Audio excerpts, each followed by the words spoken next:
Hello everyone, welcome to our sports news channel. Here you are always well informed. I ask you to please subscribe to the channel. Leave your like and thank you. Jordi Fernandez was destined to get a head coaching job this summer. Fernandez had just finished his first season as the associate head coach of the resurgent Sacramento Kings and emerged as one of the NBA's top up-and-coming head coaching candidates. He interviewed for vacancies with the Toronto Raptors and Milwaukee Bucks this year and was a finalist for the Phoenix Suns job.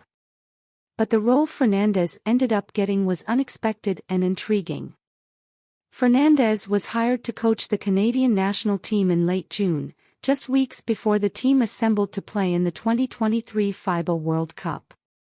Nick Nurse, who had been the coach since 2019, reluctantly resigned from Team Canada to focus on his new start as coach of the Philadelphia 76ers. The Canadians have assembled their best team in the country's history and are expected to contend to win the World Cup for the first time with Fernandez at the helm. They made a powerful statement Friday on the opening night of the event, blasting France by 30 points in what was expected to be the most competitive and high-value game of the first round. "It's a great challenge and there is a need to get results right away," Fernandez told ESPN. "It's the best experience I can have at this moment." Fernandez, 40, already has a deep resume, having been on the coaching staff of the Kings, Denver Nuggets, and Cleveland Cavaliers. He was also head coach of the Canton Charge in the G League. His reputation for relationship building and his support system. He has been a trusted assistant to two-time NBA Coach of the Year Mike Brown and NBA champion Michael Malone of the Denver Nuggets, have gotten the attention of teams looking for head coaches. "He's going to be a head coach in the NBA," Malone told ESPN. "He's a people person who knows the game and has a great ability to communicate as well as build relationships with players." Fernandez has extensive international coaching experience with Spain and Nigeria, where he was an assistant during the Tokyo Olympics. That was a key factor in getting the offer from Canada. A lot of successful coaches have worked in the minor leagues and overseas and used that time as a proving ground, and Jordi has done all that, Minnesota Timberwolves coach Chris Finch, who worked with Fernandez on the Nuggets coaching staff, told ESPN. "He doesn't take himself too seriously. He is trustworthy. Every path is different and his has been, but he's been involved in a lot of things that point toward success. In a profession stocked with former players and those with family connections to the NBA, Fernandez has a unique story.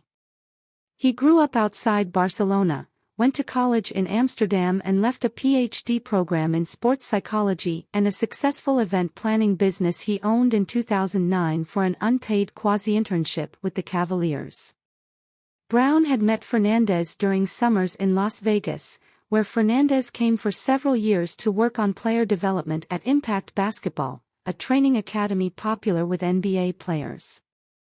"My friends and partners in the business I had were like, 'Are you crazy?' Fernandez said. "I was 26 and spoke broken English, but I decided what I was doing wasn't what I wanted for the rest of my life." Taking such a leap is common for those from outside the player or coaching trees who are able to put roots down in the NBA.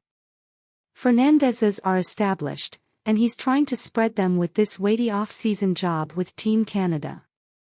He has 7 NBA players on his roster, including first-team All-NBA guard Shai Gilgeous-Alexander, All-Defensive Team member Dylan Brooks and strong young wing RJ Barrett. On the bench is Purdue's Zach Edey, the 2023 Naismith Collegiate Player of the Year. Despite a pipeline of talent entering the NBA from Canada over the past decade, its national team has underperformed. Canada hasn't qualified for the Olympics since 2000 and didn't make it to the medal round of the 2019 World Cup. Its international FIBA ranking sits at an underwhelming 15th, which is how it ended up in the same pool as Olympic silver medalist France and in the same bracket as Spain. One of those 3 teams won't make it to the medal round at the World Cup in Manila. Fernandez, who led Canada to a victory at a pre-World Cup event in Germany, took on the job with expectations to turn things around. Doing so, even getting one of the 2 Paris Olympic bids available to teams from the Americas awarded at the World Cup would only enhance Fernandez's credentials. "We're going to try to build the program together and take it step by step," Fernandez said. "We know there are going to be some struggles along the way and we're going to have to embrace that. But we're going into this with the belief that we can win every single game."